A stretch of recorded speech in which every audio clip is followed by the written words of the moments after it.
Hello, this is Angela Anderson. Thanks for joining me for this acrylic painting tutorial. In this video, I'm going to be showing you how to paint a snowy mountain with some skis in front.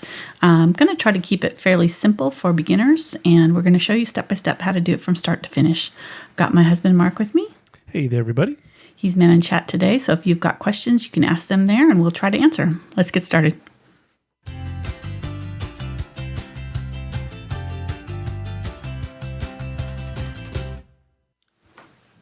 Alrighty, so I'm going to be using a 9 by 12 inch canvas today. This is the Pro archival canvas board from Fredrix.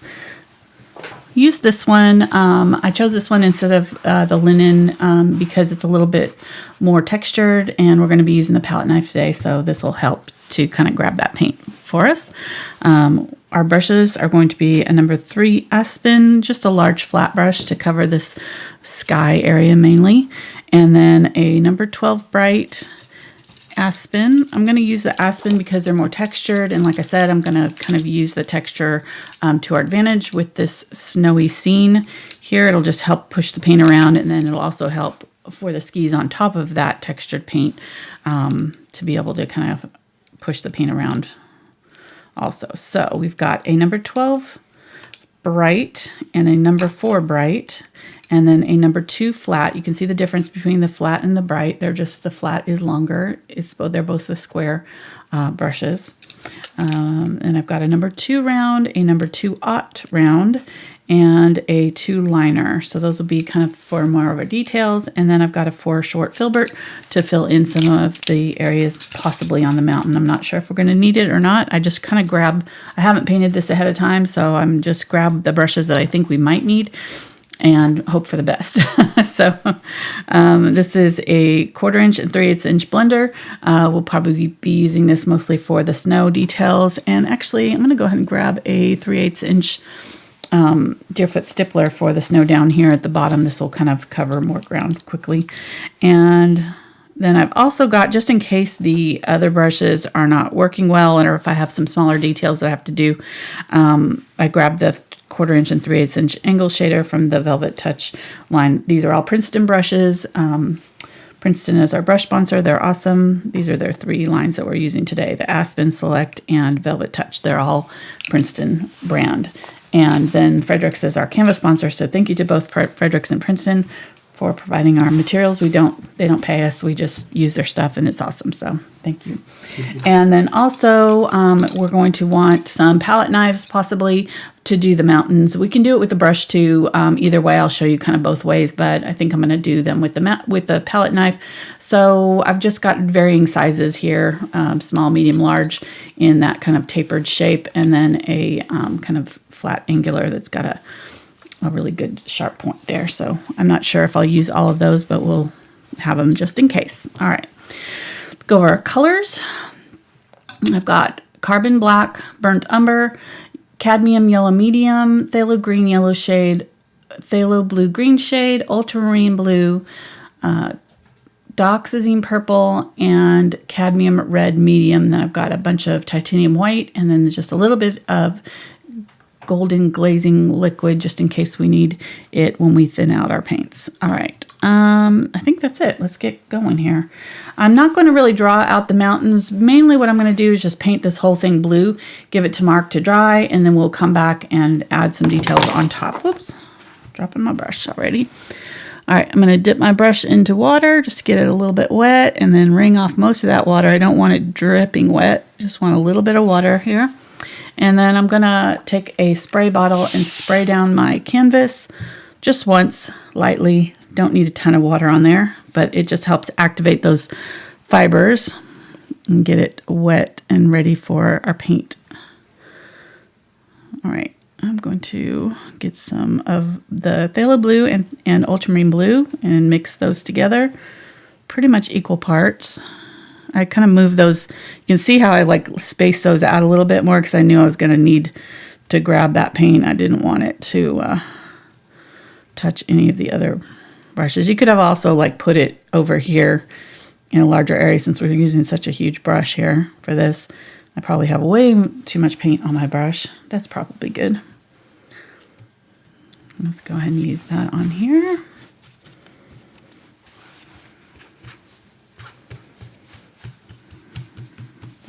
get that paint really worked into that fiber. And if you've got a canvas that's more textured like the one I'm using here, it may take it a minute to really get that paint down worked into the canvas. So then once I've got it kind of covered well, I'm going to start going back and forth here. And as I get down here where there's not as much paint, I'm going to grab some white. I'm just going to go in there with that white and mix it up. I go just below where that paint was running out. Get that well blended in, kind of mixed in with my brush. And I'm just going to start working it upwards. Now it's about halfway down or so on the canvas. And I can also kind of push it in over here on the palette and then go to the canvas and just working it up into my sky. And just keep going back and forth with it. While it's wet like this, you can go over it as many times as you need to, but once it starts to start to get a little tacky, and you'll be able to tell because it'll just kind of start to drag, the paint won't want to move for you, then you need to just back off and let it dry completely. And you can do the sky again if you decided that you didn't get a good blend. You can just go right back over it and do the same exact thing over the top of your paint. It won't make any difference. I'm getting a little bit of water, a little bit more white, and I'm just going to fill in this bottom area with like a lighter blue. I don't want it to be really dark because it's going to be the undertone for our snow that's in our foreground.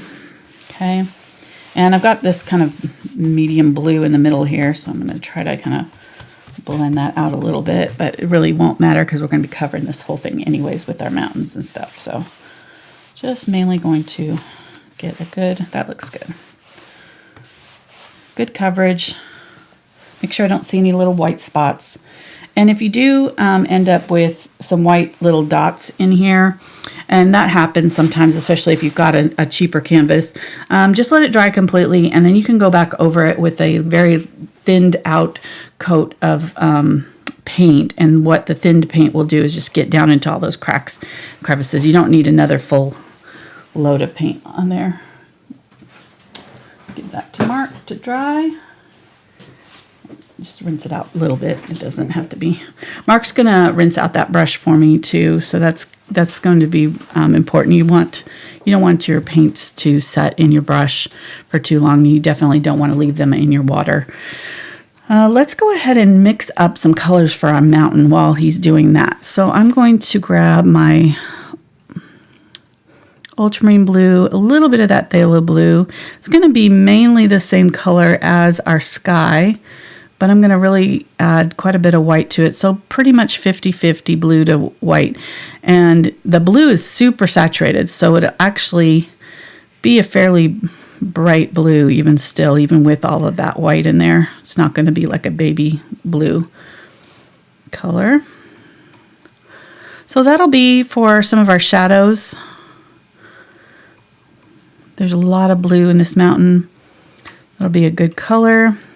Then let me go ahead and get just a little bit of white. I've still got a little bit of that blue. I'm going to get a little bit more of the ultramarine blue, and this time I've got purple with it.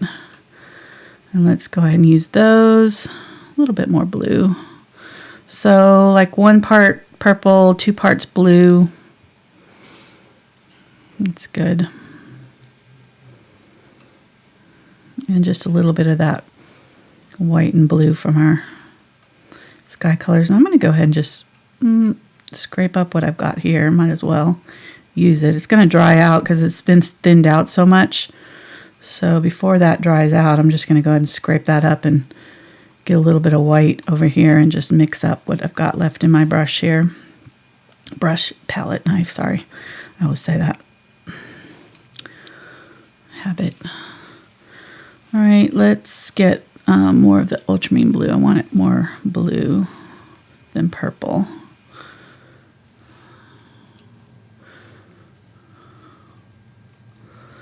There we go.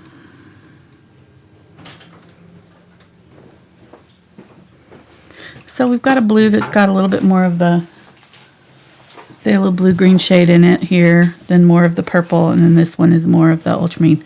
Did you bring me a toy, Fitzpickle? My doggy just came in with Mark and dropped a toy at my feet. Thank you so much. I will definitely play with that later. Now he's licking my toes. Okay, we need to go do something else. You want to come up here and say hi? Come here. Come here. Come here. Come say hi. Oh, there's the pit. Oh, okay, just licked me right in my mouth. Hi, Fitzpickle. Say hi to everybody. Hi. Okay, get down. I'll find something to do. Ugh, I just got dog mouth. Ugh, gross. He caught me off guard. I was talking and he just licked me right in the mouth. Ugh, gross. Okay. Can you get sick from dog germs? I don't know. Hopefully not.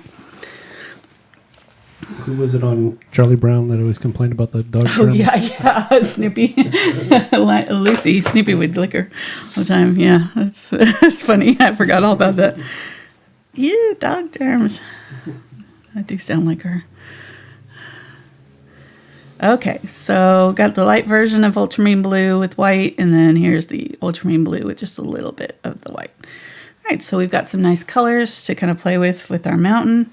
And then if we want to desaturate them just a little bit to make them a little bit more grayed out, we can add just a little bit of our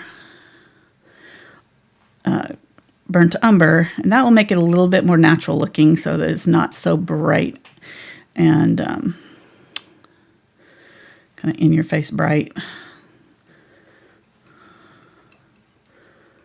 I think that will make it a little bit more natural. It's just slightly grayed.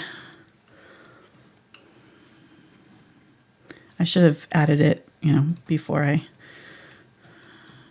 mixed it all totally, but I just thought about it.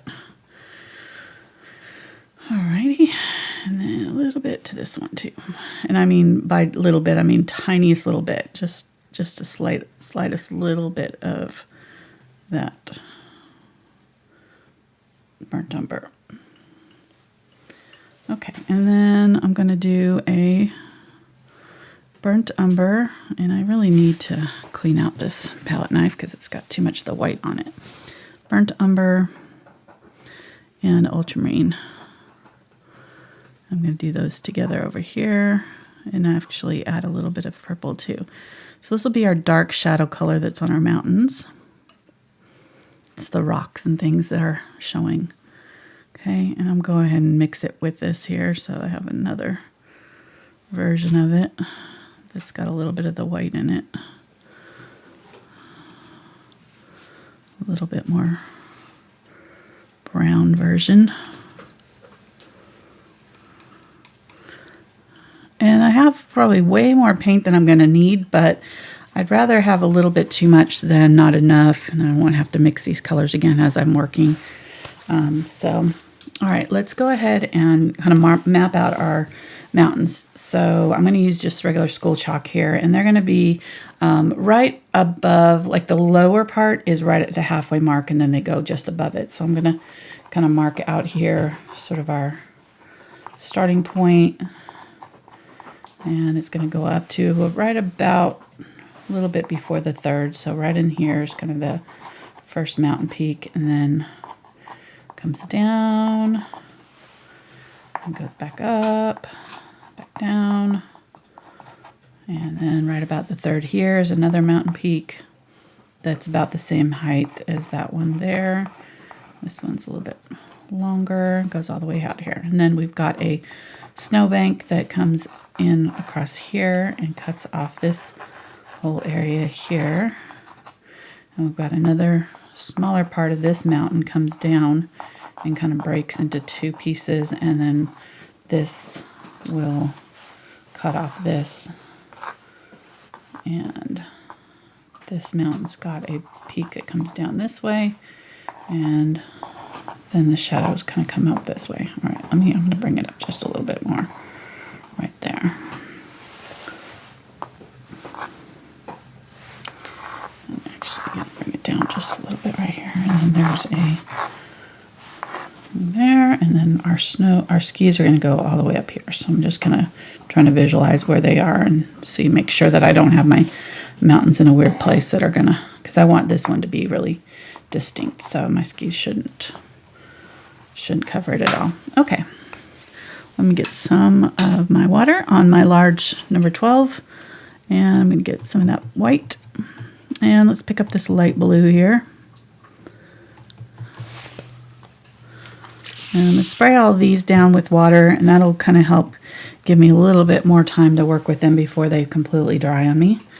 And I'm going to just start with my brush, and I'm not going to cover this completely. I'm just going to kind of skim it on here and go ahead and let some of that light blue show through. But I want to start developing where the mountains are. On the shadow side, we're going to have a highlight side, a light side, and the shadow side of our mountains. On the shadow side, we're going to use the more purpley blue colors. And on the highlight side, we're going to use the lighter blue that's got the sky color in it. Oops, that is way too thick. So I'm getting a little bit of that purple blue. And I really need the light color. I'm going to get a little bit more white here. It's not that dark, really, right here. And just pull down. So this is how you would do it if you do it with a brush. So I'm showing you, I'm using a stiff bristle brush here, and we can get these mountain textures and things with the brush. So here in a minute, I'm gonna grab my palette knife and show you with that, but I wanna get at least just a little bit of this mountain in here with this brush before we go to the palette knife. I'm gonna get a little bit more white here. And there's some white that starts to show up here.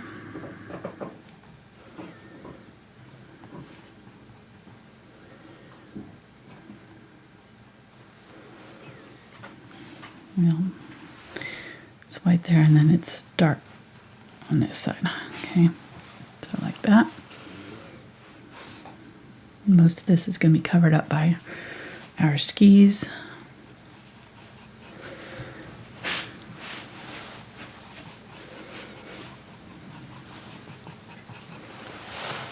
Barely touching it on the canvas to skim it, get a little bit of that pink color on there.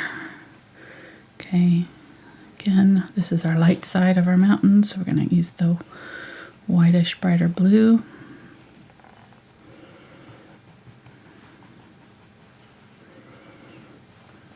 And it's going to be white. And I'm really not going to do any of this foreground mountain until I get this background area done, because we don't want to have to paint over it again. So I'm going to get a little bit of that darker blue. This is the Ultramarine Blue.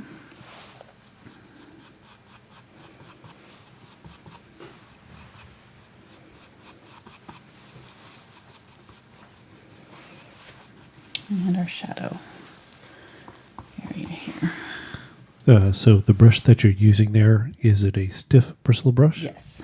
Yes, that's why it's working for this.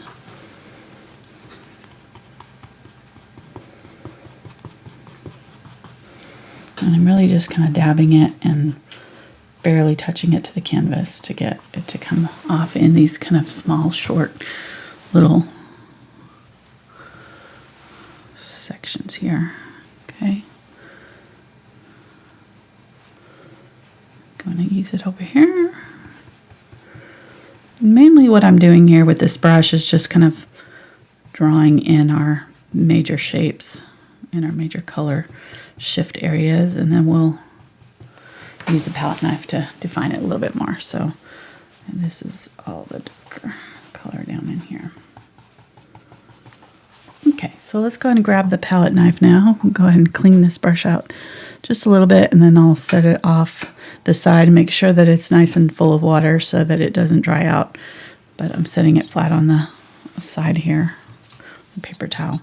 Okay, so I'm going to go ahead and start with the littlest knife here, and we'll start with our darker color, And let's go ahead and put that in, and then we'll put the snow on top of it. So this is going to look pretty drastic, so just kind of bear with me. So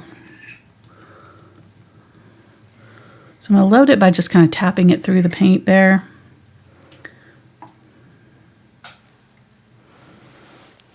And then, well, we'll see what it does. I don't know. We'll see. I think tapping it is the way to go, but if it doesn't come off the way I want. So palette knife can be kind of unpredictable, so, and I don't use it enough to like be super confident about it. Okay, so I'm going to smooth it out and then run that edge through so that I get a little bit thicker paint on this side. And that'll give me a little bit more control of where that paint's going. So I'm going to define the bottom of the mountain here. I've got a little bit of the brown and a little bit of the purple. Both, it really doesn't matter. They're both going to be just that dark color.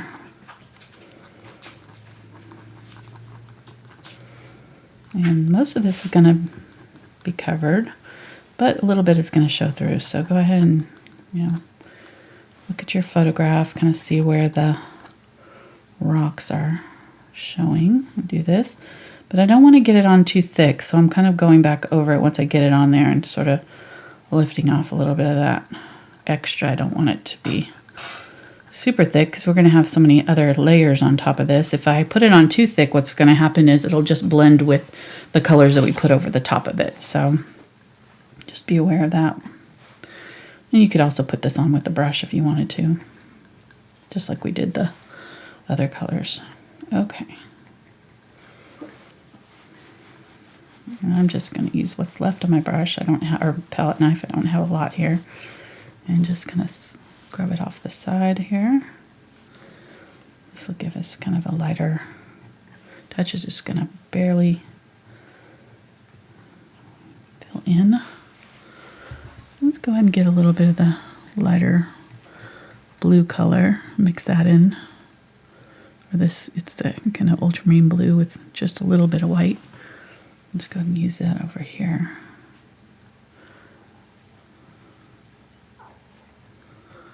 A little bit more subtle.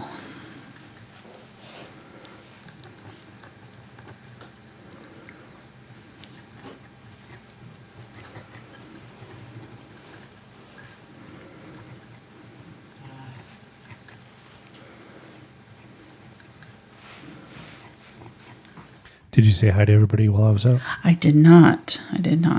Hi, welcome. Hope you're enjoying your Saturday. I'm glad you're hanging out with us. Or Sunday, if you're in the other part of the world. Oh, okay. I was like, what? Was I off a day? Because that could happen. That could happen.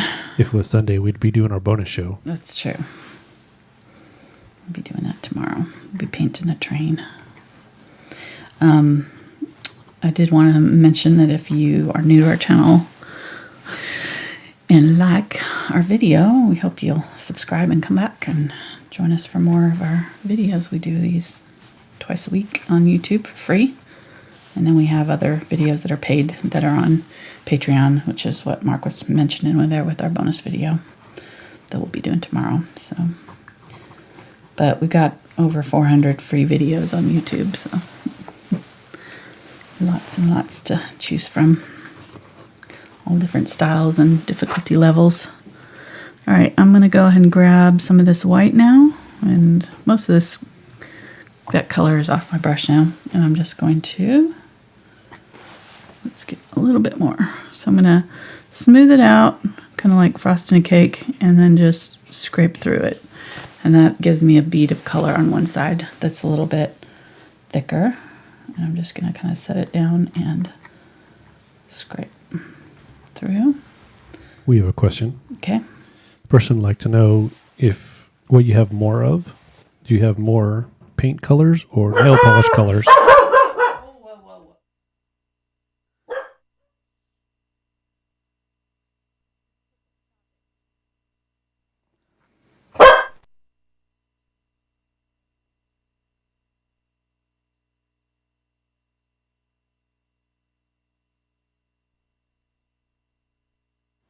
Okay. Sorry about that. What were you asking me? Which you have more of, paint colors or nail polish colors? Ooh. That's a good question. I think paint colors. I'm pretty sure paint colors. Yeah, for sure paint colors. I've got so many because, well, it depends on if you mean colors or tubes because I have the same colors in multiple tubes. So Right, you have different versions of the same paint. Right. So, But we're talking about colors, so colors, maybe paint. I don't know. It could be nails. Could be. I don't know. Could be. I not saying we have a problem or anything. No. I'm limited by the amount of paint of colors that my thing can hold. That's my thing with the nail polish. I'm at my limit. So I got a brand new case so I could add more paints and I've already filled it up. So I'm done. I can't buy anymore. All right. Mm-hmm. So I'm getting until I buy a new case. I'm getting the Ultramarine Blue here. That's darker blue here. And I'm going to use it down in here. And just in our dark areas. And I deliberately left that sky blue in here and we brought it down below the mountains. But you can see how we made sure that, see how the color shift from the dark to the light happened just before our mountains. That gives us the illusion of depth. If you put a lighter horizon color right behind, your mountains or something like that, it pushes those mountains back automatically. So it's a good little trick to know. All right, so I'm just going to keep on going here and add some of our darker blues in our shadow side. And I'm going over the top of my mountains, or my rocks some here. We have a question if you'd be able to show. I'm going to get my number 4 short Filbert here and kind of use it in conjunction here because I want to smooth out this paint down here. It starts to go smooth down in here. So I'm just going to kind of smooth it out where it goes down here. Show what? How to properly load a palette knife. Okay.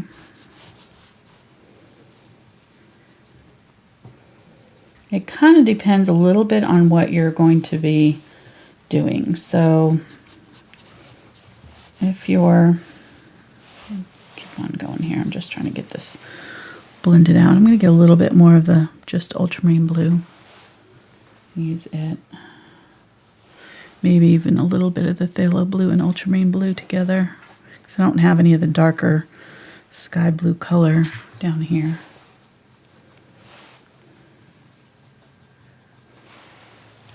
Okay, so, and then I'm going to do that same right here.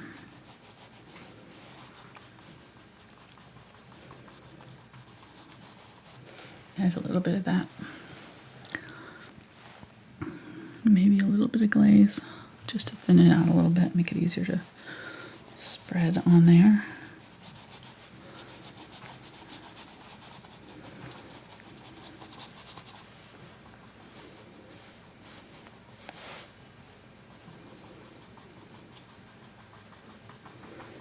Okay, just blend in a little bit of that blue in there.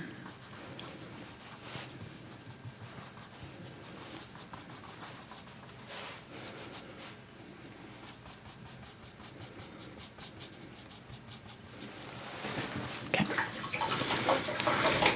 So if you're putting on your paint and you want it to have some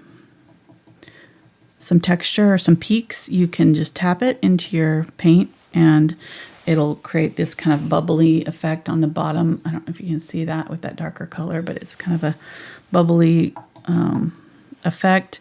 And then when you pet it on onto your palette, or onto your canvas shape, it does this kind of irregular coverage. If you want to have it be a little bit more, like a little bit skipped or a little bit longer strokes, you can kind of smooth it out and spread it out so there's not anything on there, and then scrape through. And then that way it's got that little bead of paint on the side, like I told you, like I was talking about.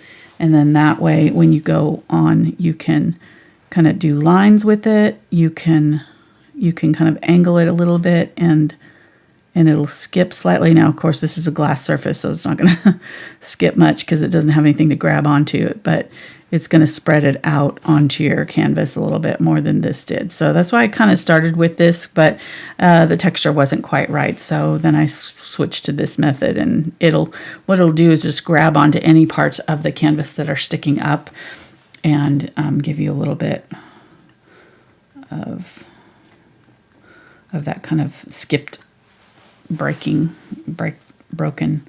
line that we wanted for our mountains. Hope that made sense. But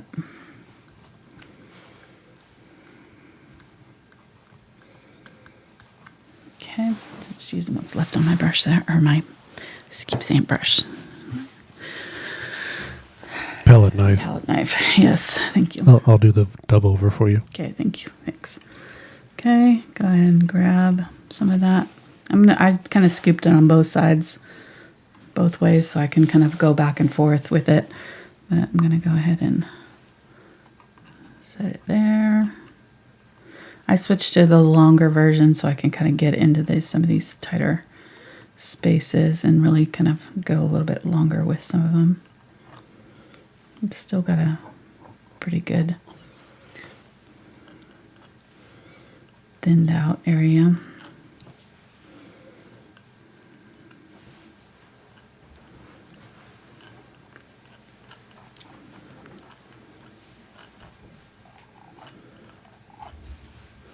And again, I'm kind of scraping off a little bit of the thicker parts because I don't want it to be too thick, because I still got to put my skis on top of this, so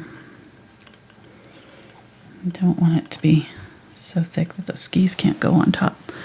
And if I get too much, I can just go back in with my blue and put a little bit of that back in. Kind of got a little bit solid right there and right there. See that? Bob Ross made this look so easy. It's not as easy as he made it look. It's easy, but it's not, it's not like two brush strokes and you're done. At least not for me. Maybe you can do it that way, but I haven't figured out the magic of that. I haven't done it this way enough. Maybe just need more practice. I think Bob was just the man. He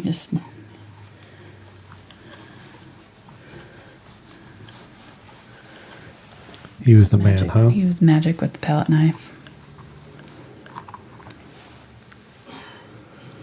Okay, let's get some of this purple now.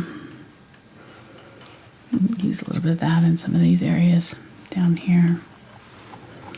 So what the purple does is it gives you this light purple color here. It gives you the illusion of the shadow, but it's still light enough that you can tell it's getting a little bit of like bounced light on it. So it's not as harsh as like using a gray, it's just a prettier way of putting in a shadow, I think, because it's got that color, and it's really what we're seeing on this mountain anyway, so we're just doing what we see. Getting a little bit of the blue. I'm just going back and forth and kind of looking and seeing where I want some of these colors to pop out, and also just kind of making sure that my rocks here have something that's kind of covering them a little bit. So getting some of that light blue and going back over some of these areas.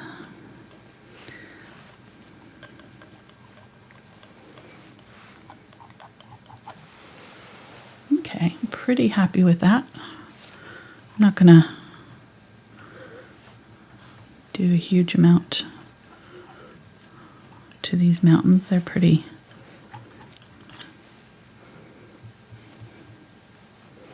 Looking pretty good. Get a little bit of that lighter blue here. Maybe a little bit of white.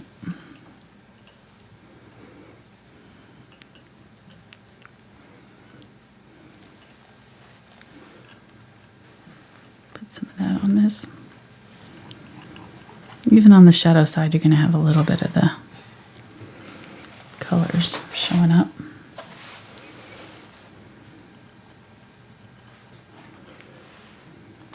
Okay.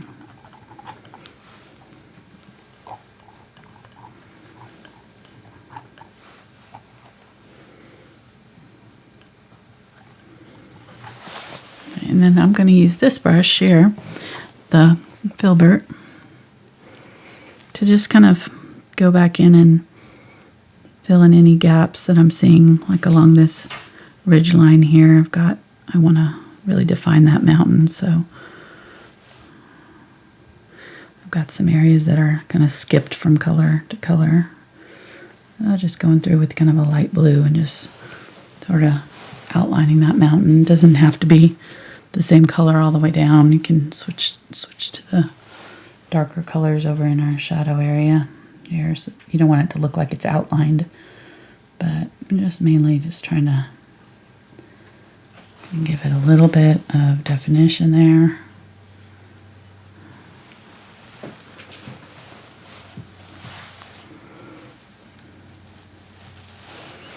Light blue on this side.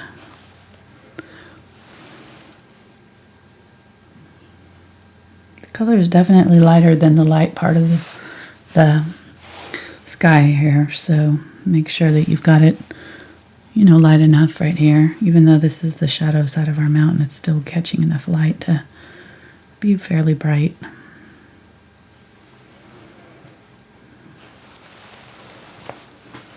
Okay, get that darker ultramarine blue here. Add some of that to our shadows along this ridge line here. Just make sure we're really defining that well. And then pull down this way to kind of create that rocky ledge there. Okay, I'm pretty happy with that, I think.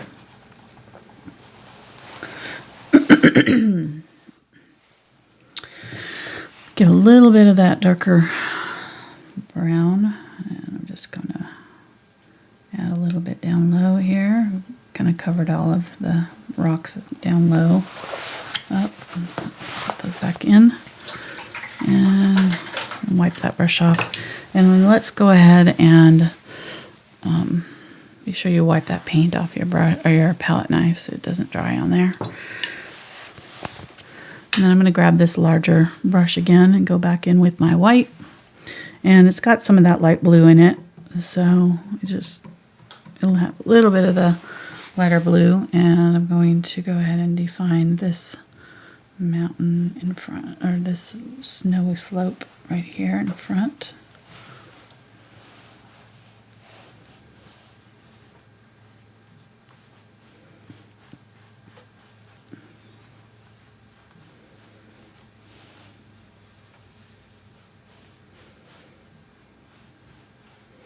This paint's got a little bit more water in it, a little bit more fluid, so I'm going to add a little bit of glazing medium just so that it sticks well.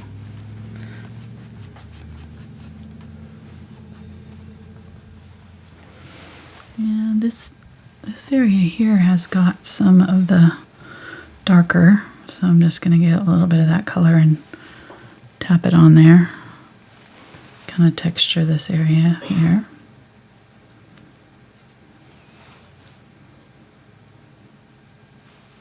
Just kind of running it through, just a little bit of color. What were you saying? I was just going to say that I think the worst part about snow is that it's cold. Oh, yeah. Yeah, for some reason it's got to be below freezing, which doesn't bode well. Yeah, it does. I mean, if you could go to the beach and play in the snow, it might be a little bit more fun. That's what it stands for. But I can't snow ski in sand. True. I don't. True. Oh, well.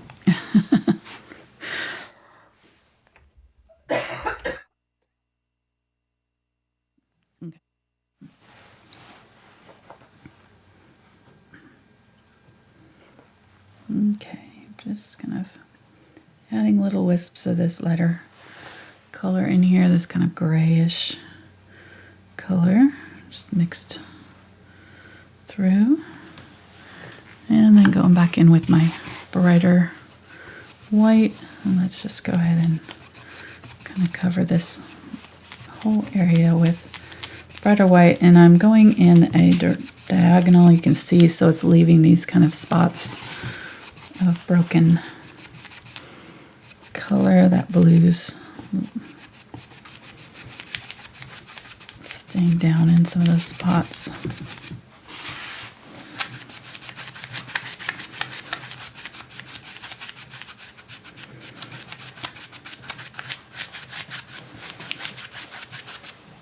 Okay, and let's get that brighter white here. Come all the way up here. Go right on top of our mountain scene there, and then just pull down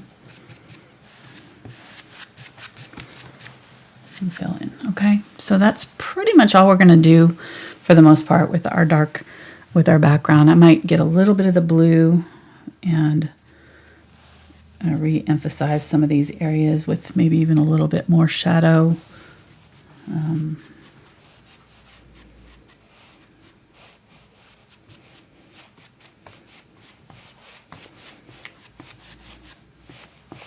And while that white paint is wet, it'll allow you to kind of add other colors there and kind of blend them together a little bit. I'm going to get a little bit of this gray, add it to my blue, and kind of use it in this one that's kind of going along diagonal here, make it a little bit darker right in there.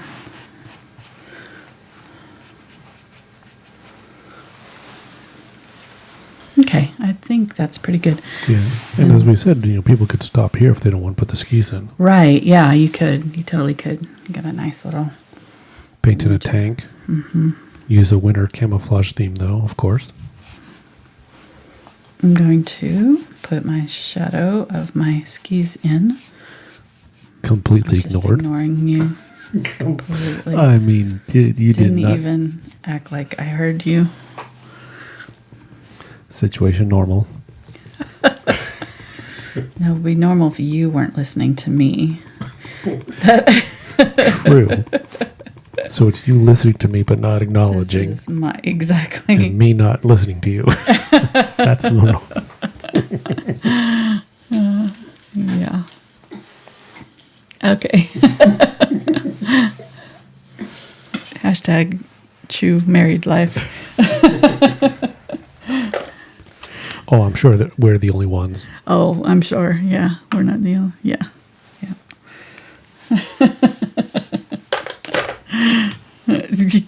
Well, Courtney was our daughter-in-law. She was bemoaning that with my son Jordan. And she was saying, I just told you that. And I was like, Courtney, just get used to it. I don't know if it's a guy thing or if it's from his dad, but it's pretty normal. It's gonna keep happening. So, I have to tell Mark like probably 3 or 4 times before he acknowledges that, or that he remembers that I told him something. So, yeah, but there are times where you think you told me something and you told a friend or something.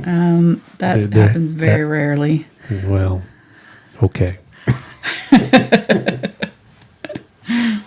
Yeah, I just thought it was funny. She was just like, Yeah, it's that we hear you, but maybe not always listening.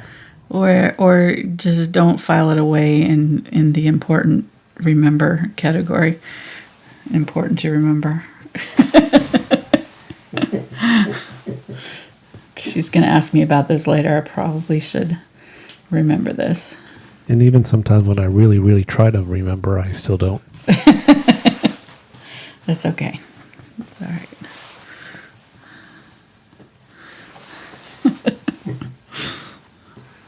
I'm sure, like I said, we're not the only ones. Yeah, apparently people are saying it's a guy thing. It's a guy thing? Okay. All right. Well, I think women are just better at multitasking. And so we kind of pop off, information at random times. And because we're thinking about 12,000 different things at a time. And men only think about one thing at a time. Right. I mean, what was that comedian was like, they pull out the box and they open it and they look at one thing and then they put it away. Yep. And the women have 12 boxes open. And at once, it's my phone ringing. Okay. So phone, stop. We have a pause here for phone meeting. What? Oh, I was just filling in the dead airspace. Oh. But in general, I will say that women are probably better than men at thinking. But I might be a small sample size, so I don't know. I mean, there have been some pretty intelligent men out there like Einstein and others, but...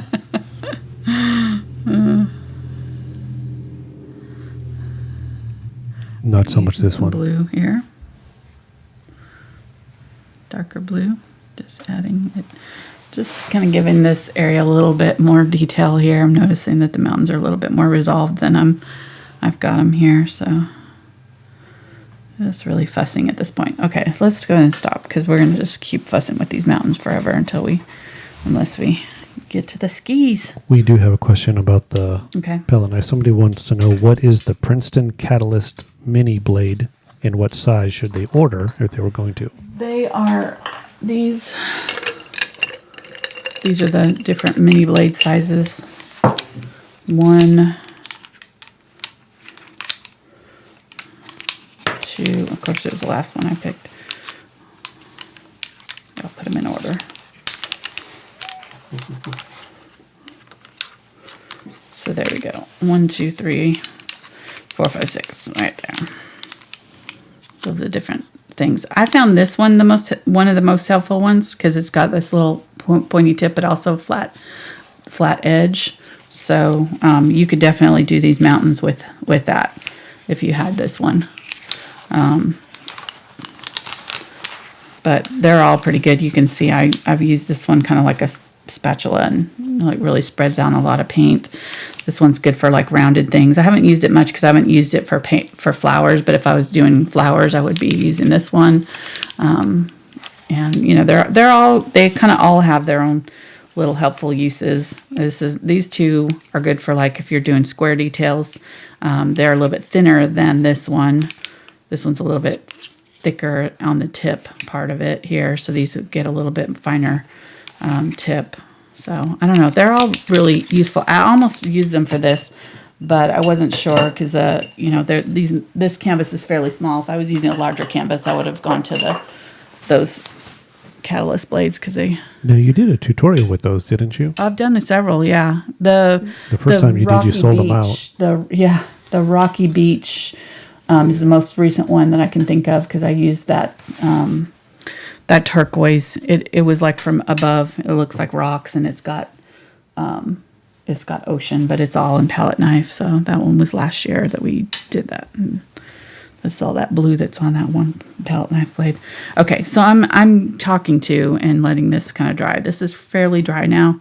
I want to make sure that it's dry before I do my skis here. Well, you can show them your glam real quick. What glam? From the bonus that you're doing, the $10 Patreon Thursday show.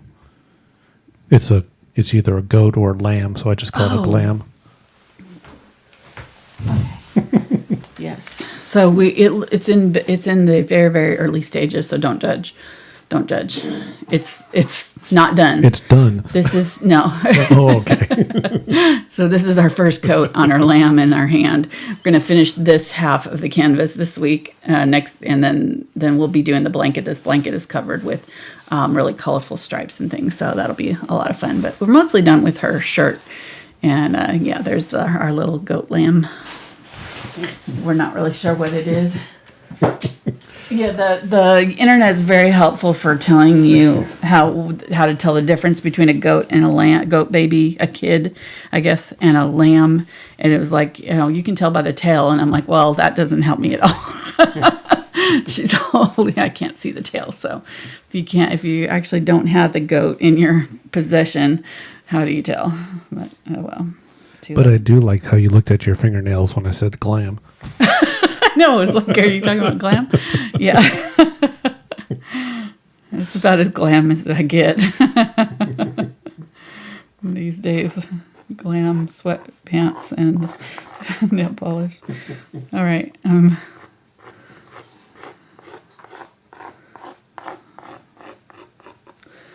Gonna draw in our skis here. This one's a little bit higher than the other one. It's closer to us. It's also a little bit farther down here. So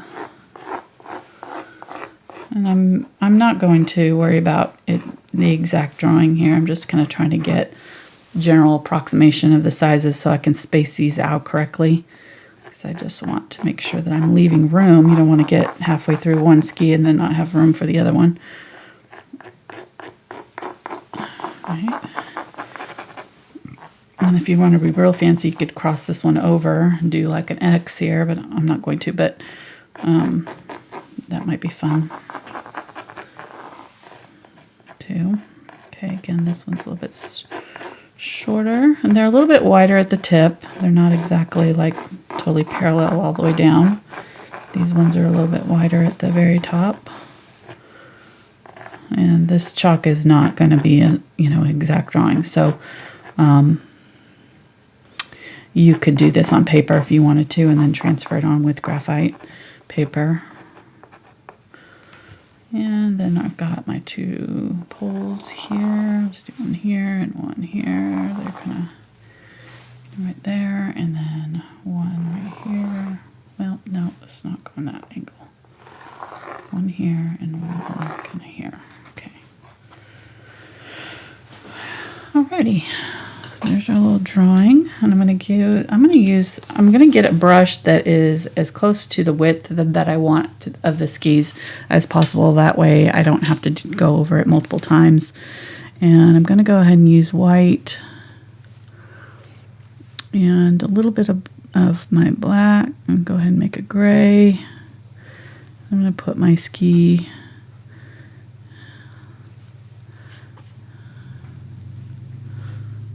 So I know why you picked this painting, because it reminds you of your favorite day of your whole life. You're lucky I didn't break up with you. That's all I have to say, because Mark abandoned me. He was like, let's go skiing. And I'm like, okay, I've never done it. And he's like, oh no, it'll be fun. So we get on the bunny slope, and like about an hour down the bunny slope. We're about halfway down. We're about halfway down. After an hour. And I've fallen about 20,000 times. And I'm like, this is so not fun. And he's like, I think I'm going to go hit the slopes. And he left me with his sister. And she, thankfully, Beth had mercy on me, and she finished helping me down the slopes, and then I went into the lodge and sat with your mom. But she had already spent the first hour actually skiing, so she was kind of like tapping out. Yeah. All right, I'll stay with her. Go ahead, you can have some fun.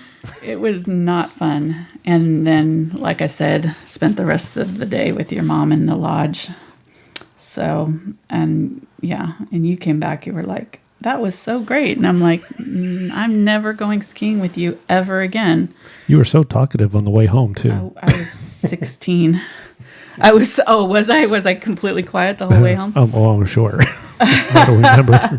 I blocked that out of my memory for some reason. Like, oh crap, I am in trouble. First, yeah. That's funny. Like I said. Maybe we should go again. No? Oh, okay.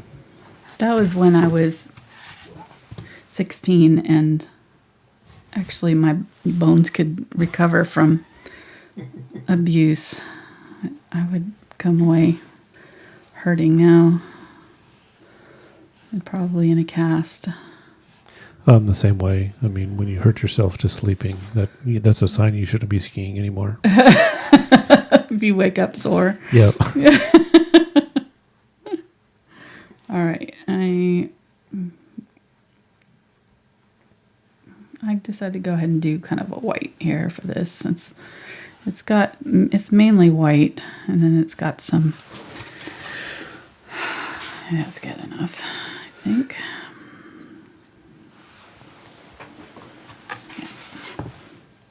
Let's go and square that off where it goes down in the snow. And I just need to make sure that I don't have any kind of weird thick areas in my paint. So I'm just kind of going back through it. Now, if you've got it super textured under here in your mountains, you're going to have that texture come through your ski. So one thing you could do is put your ski on a lot thicker. So you could use your palette knife for your ski as well, and that way it'll all kind of match. I am going a little bit thick with my paint here, just so that it covers this area right in here, and it's not going to look weird. So just kind of know that going in, that you may end up with, let me see. Yeah, that's about right. Just making sure that I'm not kind of at a weird angle there.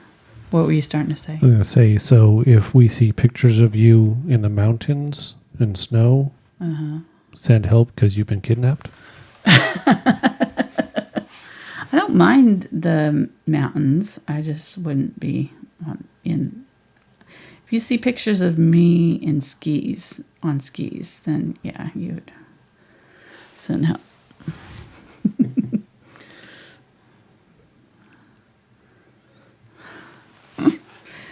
I grew up in the desert. I wasn't around skiing. We didn't do snow. We drove about an hour up the mountain to see snow once a year. And we spent and it was about that much snow. It was like maybe a half inch of snow in like pockets where we would like grab enough to make a small snowball and throw it at each other and then get back in the car. That's how we did snow. I tried when we moved to Boston when I was 13, something like that. We lived there for a year. That was the first time I'd ever been around snow at all. And I had no snow boots, so we walked to school in my kids' sneakers, which were like fabric sneakers, and yeah, that didn't go over very well for my toes. Yeah. Kids and snow don't mix. I'm sure everybody was like, what the heck are you wearing? And of course my mom, she also grew up in the desert, so she didn't know either. I mean, none of us knew what we were in for. I think I was there for almost a whole year before I actually got a jacket. It's like, please. I need to be warm. Yes. Well, it would have been half the year because we got there in the summertime, So probably by winter I was like, yeah, this is not going to work. All right, widening out the tip here a little bit.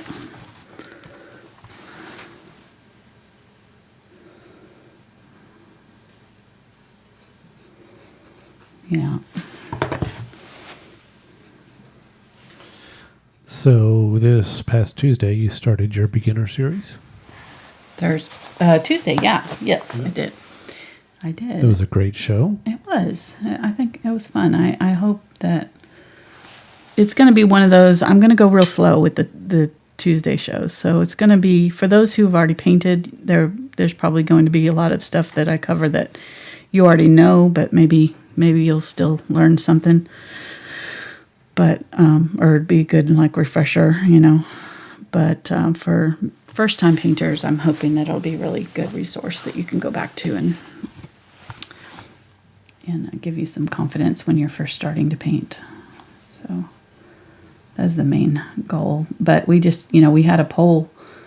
I did a poll last year on my community page here on YouTube, and asked what kind of videos that everybody wanted to see me do, and the beginner videos was the number one. So I was like, okay, well, it took me a while to kind of organize it, but we're getting going on it. So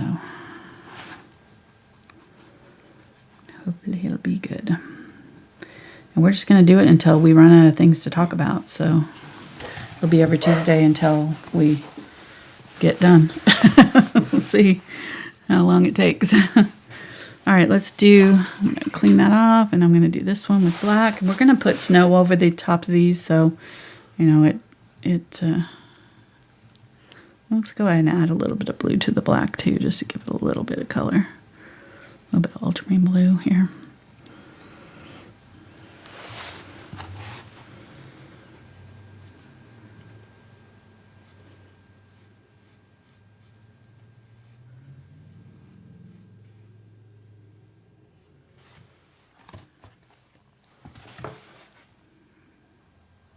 Now you could also use tape here, so you could tape the sides of these to make sure that you get them completely straight, or you could use a ruler. But by using this flat-edged brush, it kind of really helps me kind of stay straight for the most part.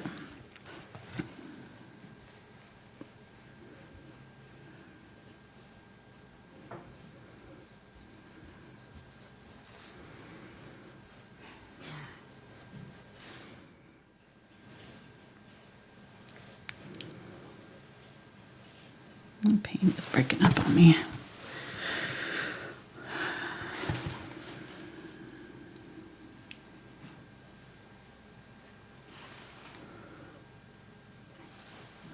Probably could be using my thinner paint.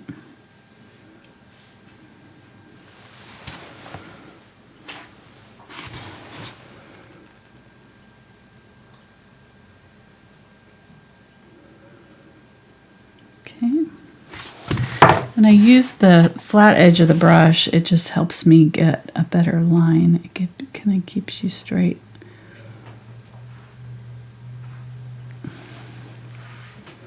When you do it this way, you can wiggle side to side. If you're using that flat edge, it's a lot harder to do that because you really have that long flat edge of that brush to keep you straight. It's almost like having a ruler there.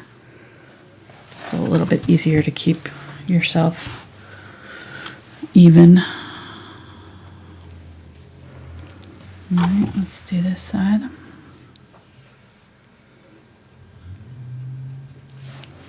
you doing, hun? I'm doing good. I'm trying to decide how much noise I'm going to make over here. Why? What are you doing? Oh, that Candy from Hawaii is over there kind of calling to me. Your name? Yeah. So you're going to open the package, but it's going to be noisy. Yeah, so I might turn down the mics a little bit. I'm wearing my Hawaiian apron too, so it doesn't go at all with what we're painting, but that's okay. I'm painting cold stuff and thinking warm thoughts.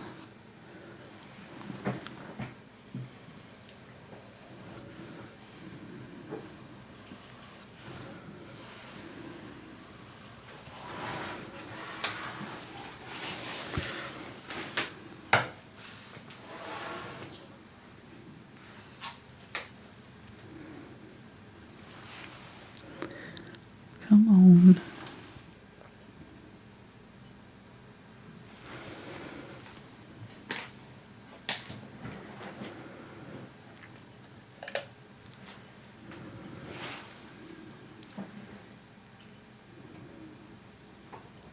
I'm going to turn off your mic for a minute. Okay.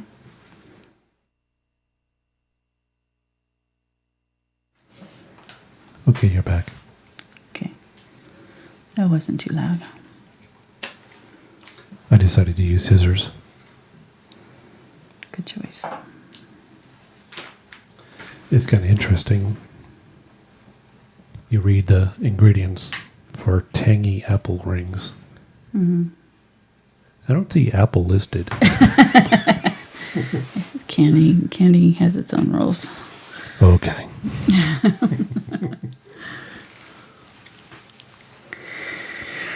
All right.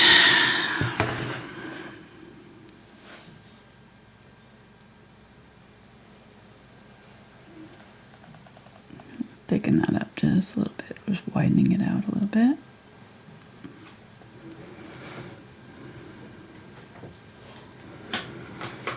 Okay.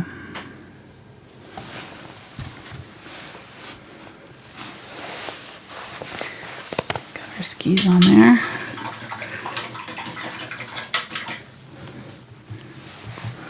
And I'm going to get my white here and just kind of tap in at the bottom of these to set them into the ground.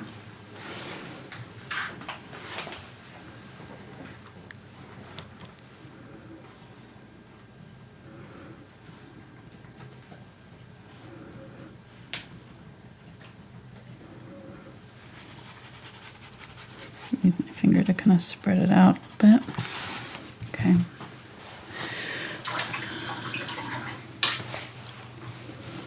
Let's go ahead and let those dry. We'll do our... Well, actually, I have to paint this one before I do my blue one, so let's go ahead and keep on going here. So I'm going to get the red.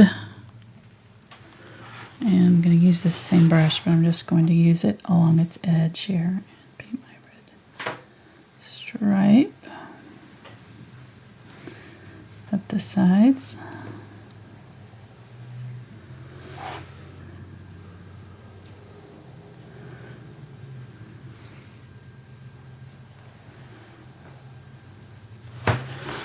Okay.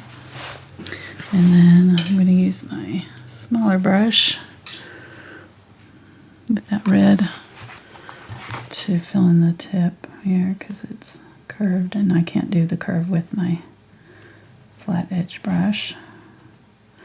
And it's not quite to the edge, so it's just inside the edge because the edge is actually black, so I'll be going over all of this with black as well.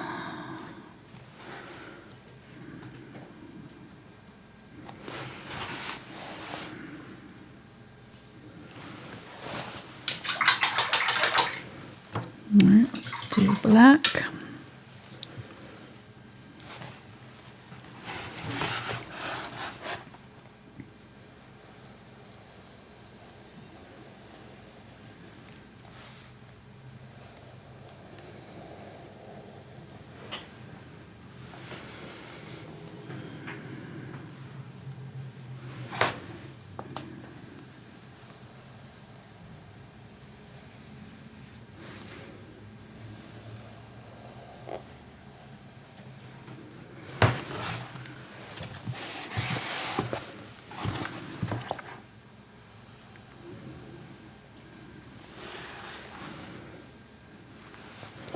And then again, grabbing the round brush and using it to fill in. And I'm not being super careful with this. It doesn't have to be perfect. We're going to be snowing this whole thing up with a bunch of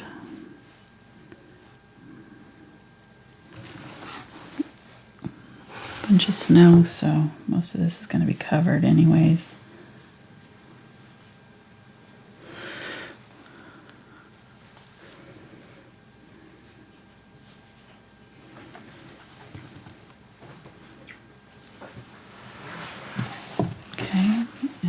Let's go ahead and add some of the ski details. So there's, and actually I'm seeing some, oh, I didn't notice this. Okay, well, darn it. So these have, the red comes in. But again, they can be anything you want. True. If you are a snow skier, you can paint your own snow skis in there. Exactly.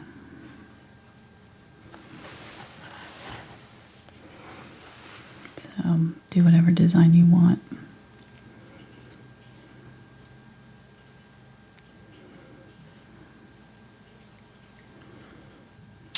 You mean they have choices? Exactly. Yes, they do. They can make the painting their own? Yeah. I'm not going to know.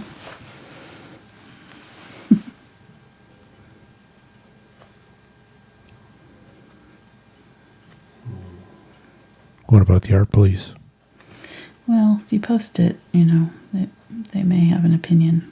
They always do. Oh, they will. They always do.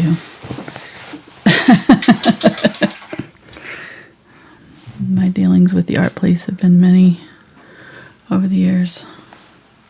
I call them the art police. It's the people who have decided that they are the experts in all things art, and they know the right way to do everything, and you're obviously doing it wrong, so they need to let you know, be helpful. They're going to help you out by letting you know all the things that your art is not, living up to their expectations. I'm like, really, I don't know you, and I don't care about your opinion. I found the demotivator that was titled Haters. Yeah. And it says, thanks for all your well-intended criticism. If I'm not perfect by now, it's definitely not your fault. I love that. Yeah. If I'm not perfect by now, it's definitely not your fault. You've tried. You've tried. You've tried to let me know all the ways that I'm not quite living up to your expectations. Yeah. So if you are guilty of being an art police, maybe step back and think about your motivations. Yeah, and it can be anything, That's true. It can be any facet. It could be cooking or driving or the way you do anything. One thing I would say, if you start your sentences with, I don't mean to be rude, but then your intention, you're being rude. You're just kind of trying to soften the blow. So pretty much get rid of that. If you can get rid of that statement out of your, vocabulary, and still, be happy with what you've said, without having to qualify it, then if you have to qualify what you're saying, then you're probably being rude. Mm-hmm. And it. You're just trying to make yourself feel better about it. I don't know. I'm sorry if I'm probably stepping on some people's toes here. So, but we have seen and heard, many, many times over the years in doing this, that some of the greatest hindrance to people's artistic journey, happened earlier in their life when people said something, right, negative about their painting and their art or their whatever they were doing, and which has discouraged them. And so, it's just don't listen to them. Yeah. Just press on. If you're having fun, that's what it's all about. Yep. All right, I'm filling those parts in there with red. My paint's going on really soupy today.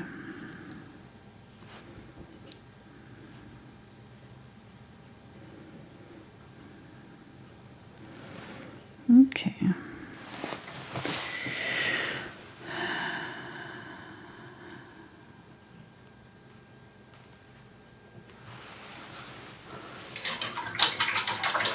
Let's go ahead and put in these little blocking details here. There's sort of V-shaped item here. Clips on the top of your boot, I'm sure.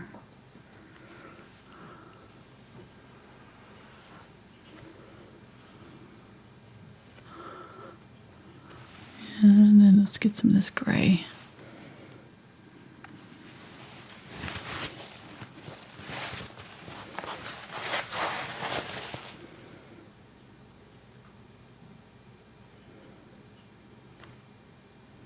So I'm making kind of a diamond shape here. Started out with the black and then kind of goes down to the gray. And then down below it, there's kind of a round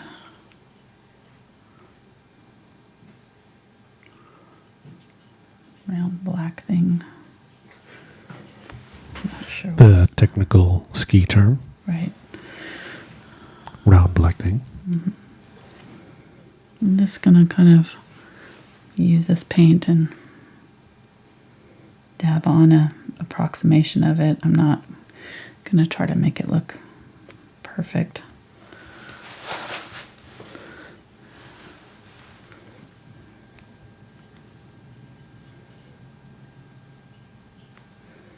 The rivet there.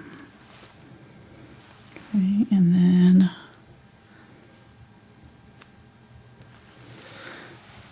two little white doohickeys off the sides here and here. White.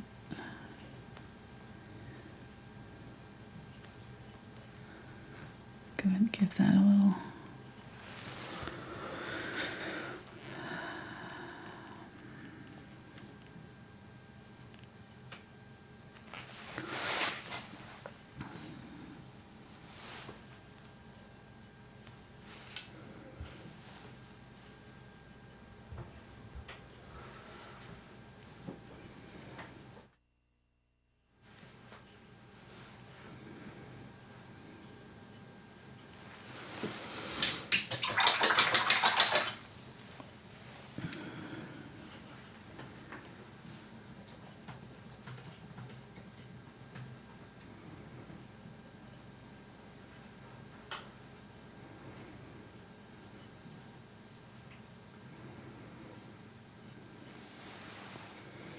All right, getting some of that red here and adding these little wings and the red there.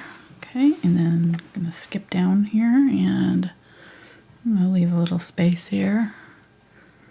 There is this black clippy thing. Not really sure what it is.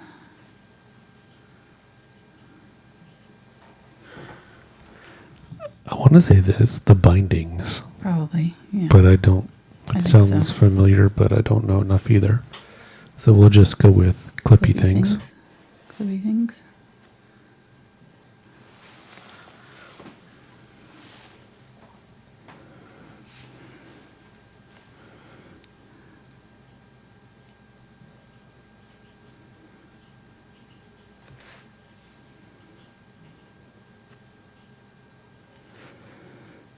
This one is a little bit lower than this one, so just come in just a little bit below. And if you want to, you can measure from the top to here and the top to here and make sure that you're getting them even, and then that way you can make sure you're putting these on right in the right spots. And then we'd call you an engineer. Mm-hmm. Well, my fingertip measurements, I'm sure, are way off, so. But that's how I do it. So is that going to be one of your beginner classes? How to measure with your fingers? Measure with your fingers. Accurate.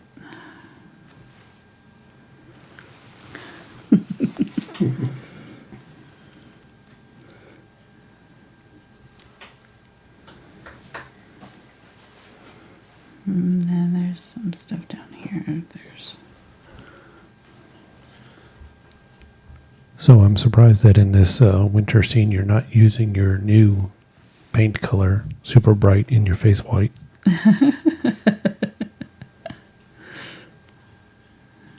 Well, I didn't think of it. Okay. We need to talk to Golden about that. Yeah. Copyright it.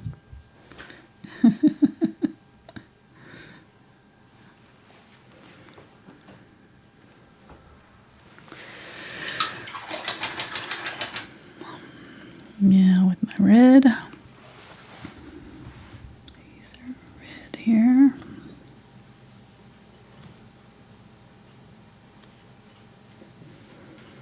Okay, my paint's going on real soupy today. Not really sure what's up with that.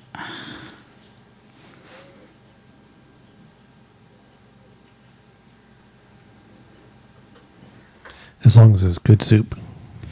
Yeah, it's just not drying either. Look at it. I mean, it's just kind of sitting there. But I did that a while ago and it's still moving around. This one's going to be taller than this one, so.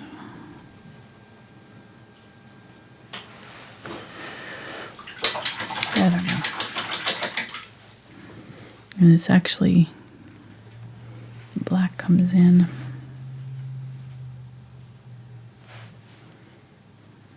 Just leaves a little bit of that V in the red.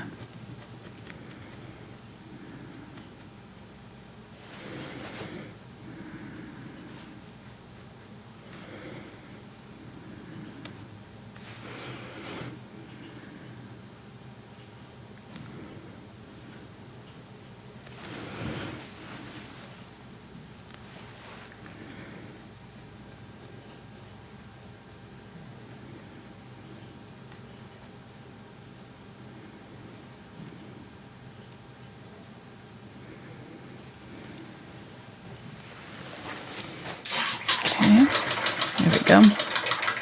Now, again, you don't have to get this super detailed with yours. You can just kind of do your skis. You could even, like, pretend it's the back of the skis and it won't have any of this on it. So, it's totally up to you.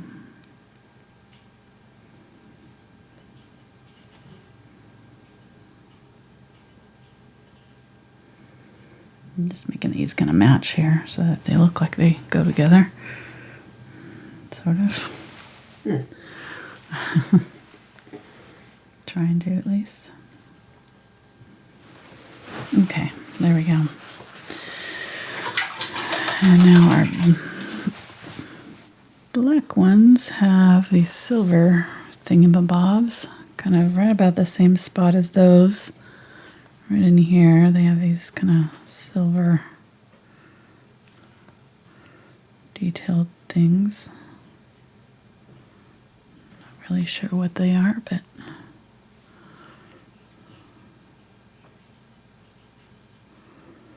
just go and put those in.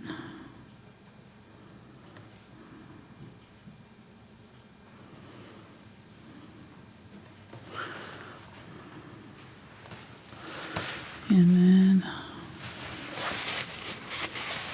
I'm not happy with that one. I'm going to do that one over again.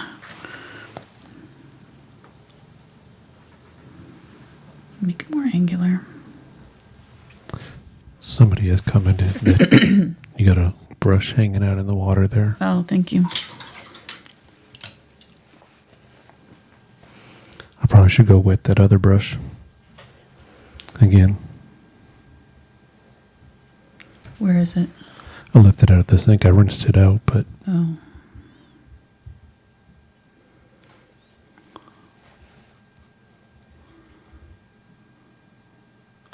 I like these black ones better. They're much less detail. never heard you say that about a flower. True.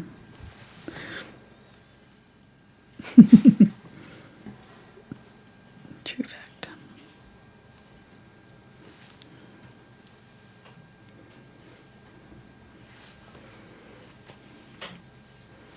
Okay, kind of seeing some random stuff in here.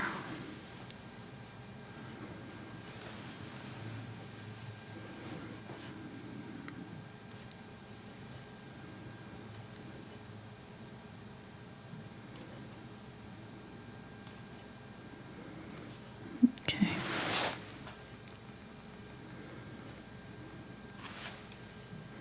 Get some of that black and kind of fixing up around this.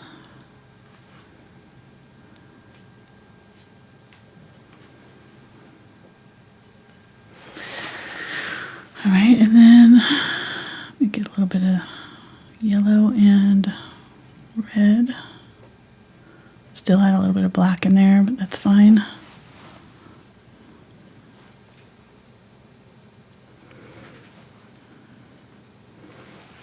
Make some orange. I see some sort of a stripe on here. Probably some words too. So you could put, like Mark said, you could, get a picture of your skis and really do a really interesting detail of your skis if you want to. Up to you. Or just do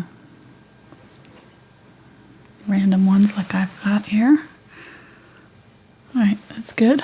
Let's go ahead and put off our little things off the side here.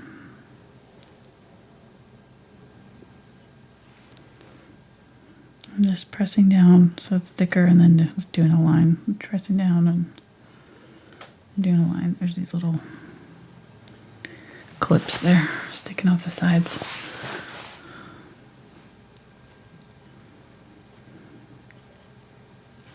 And did it on these ones too.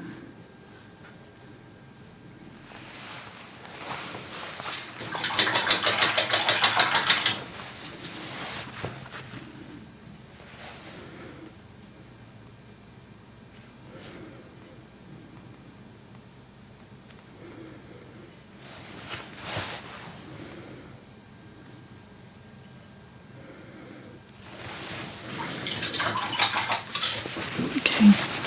Uh-oh.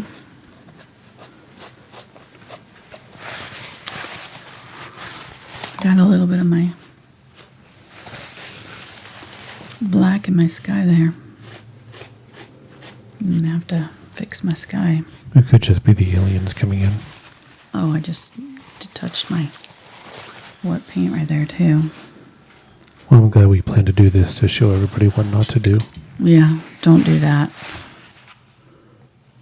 Don't run a paper towel through your wet paint.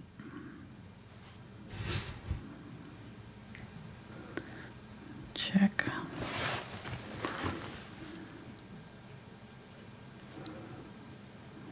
I'm definitely going to have you dry this because it's...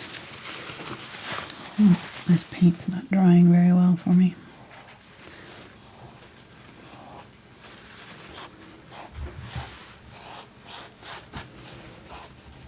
Not yet, but here in a minute.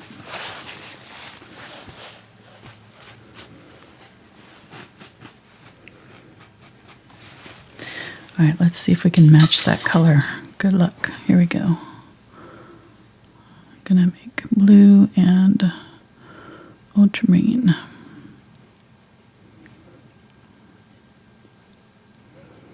Fortunately, that part up there is still pretty bright blue. But the minute I try to mix it, it's gonna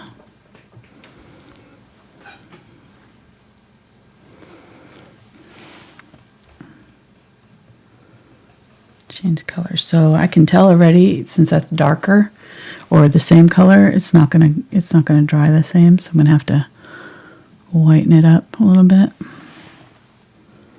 so that it goes on just slightly lighter than the color that's back there, because these will dry darker. So if I do that, it should hopefully dry.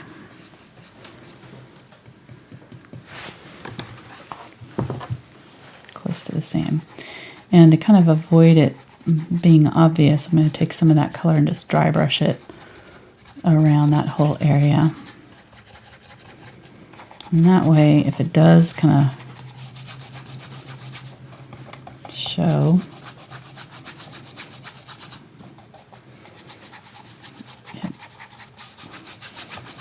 will kind of look like part of that background scene. So right now it looks a little bit lighter, but when it dries, hopefully it'll be just right on.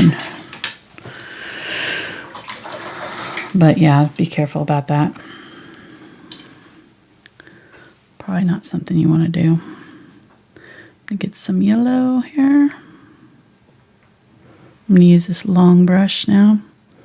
And I'm going to add white to it, or water to it, to white and water, both. I need to thin it out.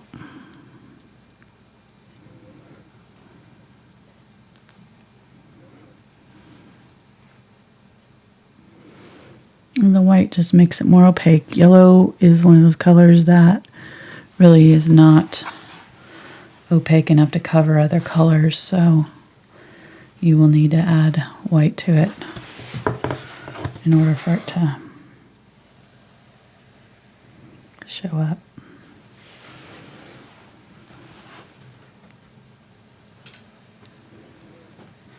little bit harder. What are you laughing at? Our friend Mona said that for you, that you would say that skiing may be a winter activity, but you think of it as a fall sport.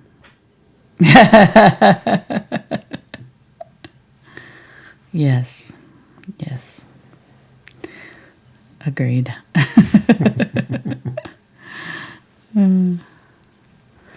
I'm sure Mona, being from Sweden, grew up. Did you ski a lot, Mona? And still.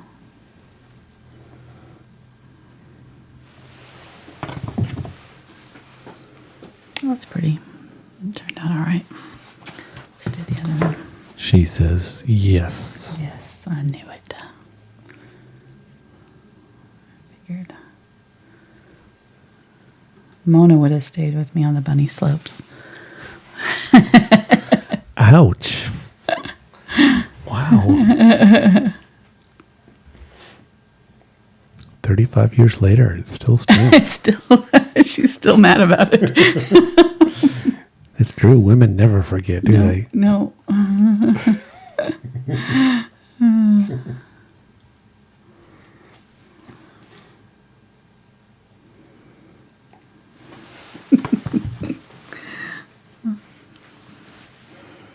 All right, getting some black now. Clean that out first. Actually, let's do the grips. I see a little bit of blue. Let's go ahead and kind of do my little blue stripes through the paint there. Widen it out a little bit at the top.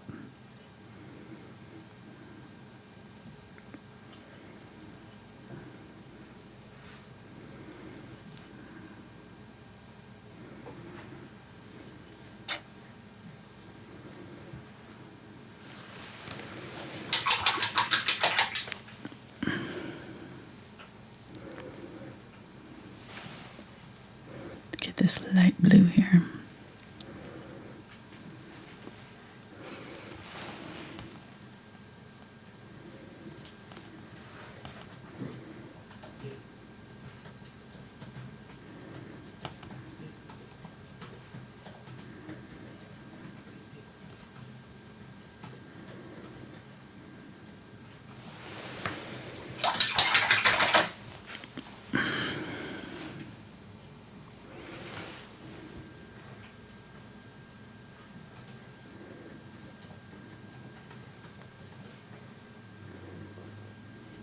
There we go.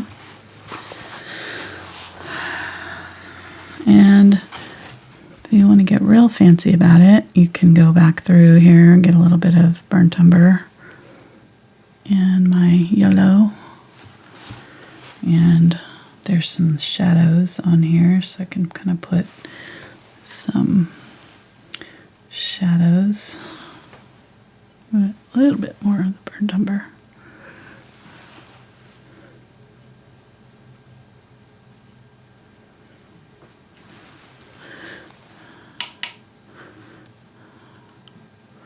Our sunlight's coming from this side, so our shadow's on this side of the poles.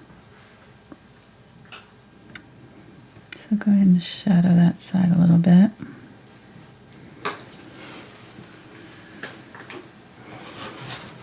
And there's also shadows from the actual skis that are covering, so there's parts of these yellow that are just all dark. So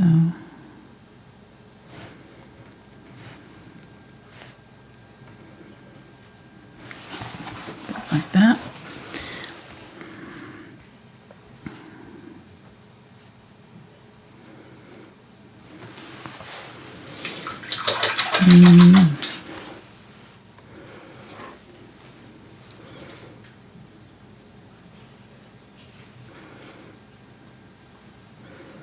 Get some white and go ahead and kind of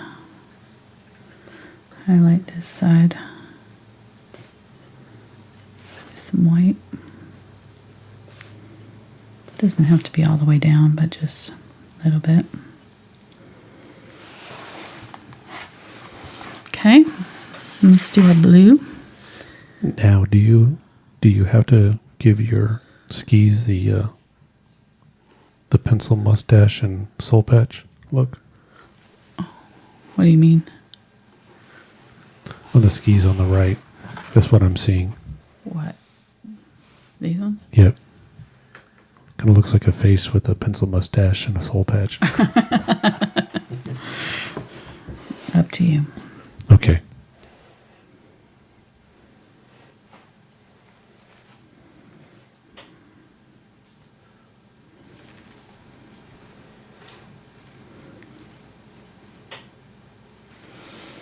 Okay, so these aren't showing up much over here in the sunlight, so I'm going to get a little bit darker blue and just make this a little bit darker blue.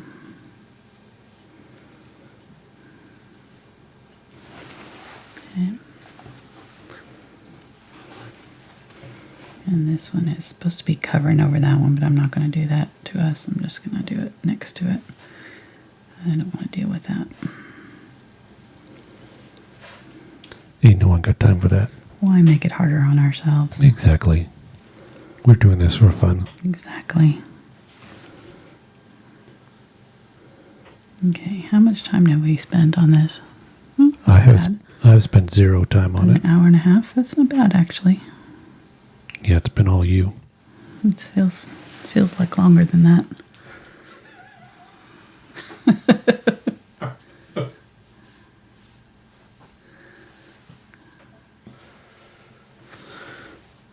Just saying.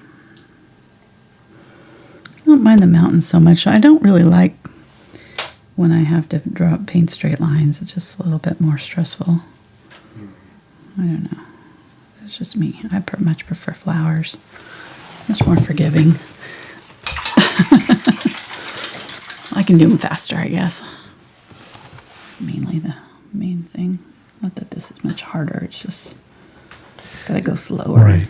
Really And think that's the about what I'm thing. doing. You know, you pick out what you like to paint. Right. You know, and we cover a whole wide variety of different subject matter because we know that there's so many different likes out there. Mm-hmm.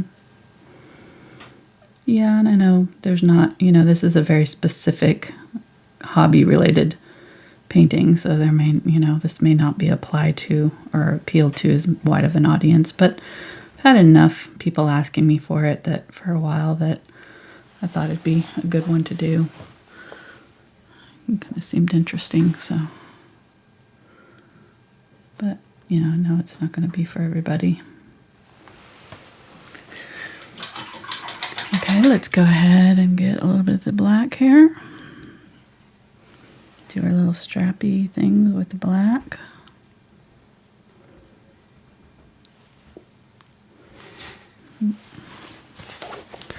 The strappy things Strappy things. and the clippy things. Mm-hmm. I'm glad people came here for an education in ski anatomy. Ski technologies, terminologies. We have it all. We know all the things. Okay.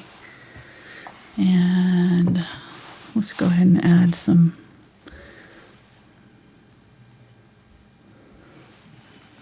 white highlights to some of that because it seems pretty stark sitting out there. And we'll do like that. And then our other one has green straps. That's where the green comes in. It's been sitting here waiting the whole time for its debut. Let's get some green.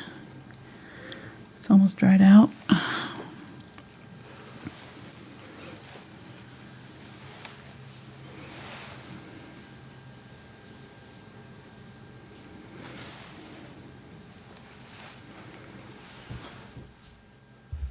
Now this is my own question, but people may be thinking it, which is when it comes to putting out paints. Mm-hmm. I know that you put out all the paints at the beginning because I think it's maybe because you go over all of them that you'll be using through the whole show. Right. If a person is just painting, do you recommend them putting them all out or just put them out as they need them? Or Yeah, I kind of do both. I if I know I'm going to be using it right at first, I'll put it out. But if I know, like with the green, I wouldn't have put it out until I needed it. So yeah, I would wait for some of them because it's going to dry out before you need to use it a lot of times. I'm just going back over here. I added that white and then it's kind of got a distinct line there, so I'm just kind of trying to smooth that out a little bit. All right, so now I've got all this kind of mess at the bottom here, plus a lot of snow to add, so I'm going to go ahead and grab my blender brush. It's called Blender. And it used to be Willow's Blender. I always want to say Willow's Blender. Just stop myself. I'm going to get the 3/8 inch one, but you can use either one really. And I'm going to go and start right down here and just tap in my snow.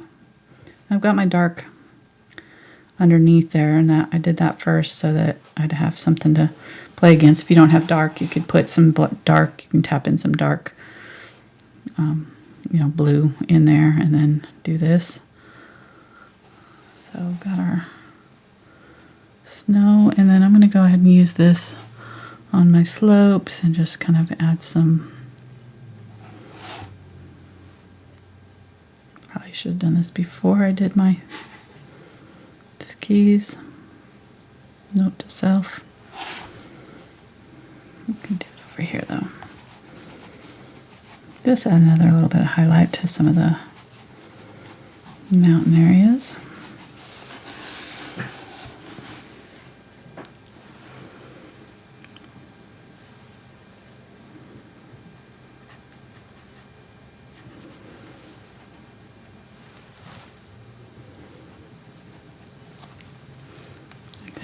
And then let's go ahead and get a little bit of the blue and have both in my brush. So a little bit of the light blue, a little bit of the snow, because we're going to have some shadows and things too. So I'm just going to go ahead and start to snow up this whole thing. And look, it dried. Look at, see? It looked too light, but it dried fine. So we're good. It's still maybe if you really paid attention, you could see that there was something there, but I'm not worried about it. I'm just gonna cover these skis with. And we did all that work, and now we're covering it all up. That's why I was kind of going quickly and not really being too careful with my design choices, because I knew it was going to be covered up with snow. So that's why I'm just gonna do my, I think, pretty sloppy. And you could leave them though if you want them to be cleaner. You could leave them, clean. You don't have to put the snow all over them like this. Right, and if somebody had decided to paint the back side of the skis, and obviously there wouldn't be any snow on them. Right. The snow just builds up on the top. Exactly. Oh, that's a good point. Thank you, science. From your expert snow skiing teachers here. Mm-hmm.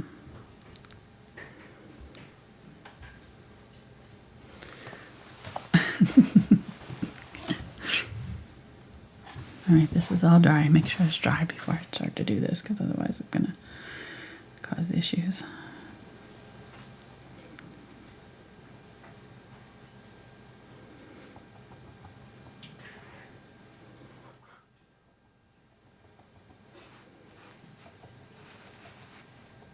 Tap, tap, tap, tap, tap, tap. Yep, tap, just tap, tap in. tap, tap. Tappa. And this is where, if you have a little section that you maybe messed up on, or you just don't like it, you can really, cover it with this. This covers all kinds of problem areas.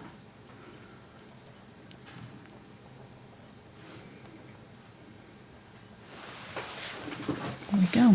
And which white were you using? Just titanium white? Mm-hmm. Titanium white. Had a little bit of the blue also in it, but mostly just white. Just tidy whitey and blue. Mm-hmm. Yes.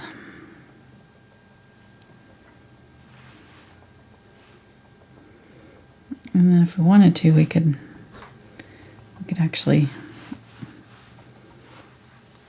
make it snow, but I don't know if we want to do that or not.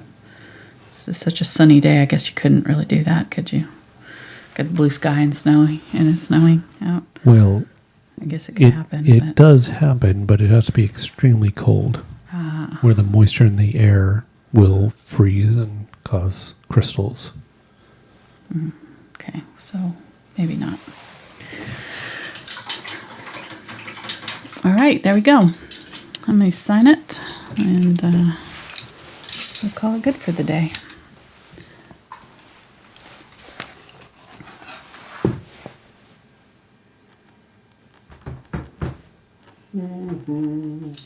So I sort of didn't expect you to finish that quickly.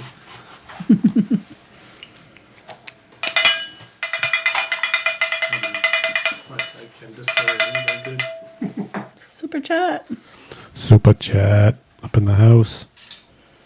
While you're doing that, I'm going to add a little bit more shadow to our... What, you're not done even though you signed it? It's fine. Go. I can't believe it. Just ignore me. So we had one super chat right off the bat. Yay. That kind of rhymes. I didn't even plan that. Anyways, it was from Sabrina. And she says, for my birthday today, I'm gifting you $100 for inspiring me. Thank you for all your time and talent you have given to all of us. Oh, so sweet. Thank you. Don't make me cry. That is so sweet. Happy birthday, Sabrina. Yes, and That's thank wonderful. you so much. Very generous. Thank you. That's so sweet. You guys give back to us so much too. We really enjoy it. We love what we do. I feel very blessed to get to hang out with you guys and share what I love to do and have people who love it just as much as I do. It's pretty awesome. Mm-hmm. Alrighty, there we go. Yeah, if you would like to join us tomorrow for our Patreon bonus video, you can show that if you want. Pop up what we're going to be painting a train tomorrow. That's a bonus video. Right there.